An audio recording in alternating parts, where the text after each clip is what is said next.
Hey everyone, it's Lindsay with Your Estate Plan Online and High Sierra Legal. And today we're going to talk about a question I got about a client who said, hey, we have a lawyer and our lawyer says we don't need to do a trust because we have named beneficiaries on our assets. And the only thing that would have to go through probate is our house and our vehicles. Okay. All right. Let's just, why? Just why? So yeah, that's true. You would only have to go through probate, or your heirs would only have to go through probate for your vehicles and your house. How much are those worth? Probably the very minimum, $500,000, $300,000.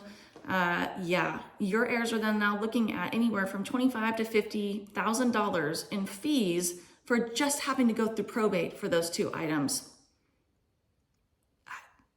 My brain, okay. So yeah, let's not do that. You can still put the beneficiaries on there, and yes, they're going to pass outside of probate. Disadvantages, that person's no longer with us, so that distribution gets kind of locked out. Or you don't want this person having that distribution anymore, but you forgot to change it, they're still going to get it.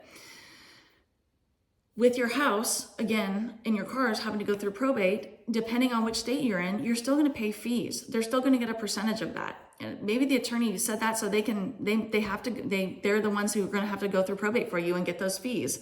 It just blows my mind. But anywho, and like we talked about going through probate, your heirs are going to lose control over the assets. They're going to have to go through the court. The court's going to have that control, if you will, and the laws of that state. The attorney or whoever is going to do the probate are going to get those fees. The court's going to get their fees. The state's going to get their fees. Everybody getting paid. So lack of privacy, like we talked about. Everyone can poke around and know that you didn't put an estate plan together and now you're going through probate. And your heirs are going to have to deal with that for 8 months to a year, if not longer, to make sure that those things get transferred. When you could have just done an estate plan to begin with, put them into your revocable living trust, and then your heirs would have been able to take care of those things from day one without court intervention, without having to wait, without having to have all this knowledge be publicly broadcasted, and then they wouldn't have to pay all these fees out, or a minimal fee to get just the trust administered for the next month or two. Yeah. So always be wary when an attorney tells you that you don't need an estate plan and you just need a will and you can go through the probate process or have your heirs go through the probate process. Okay. That's my rant for the day. So anywho, if you have questions, just shoot me a DM. We can answer those for you. Otherwise, you can see me at High Sierra Legal or Your Estate Plan Online. And always, when you think of death, think of me.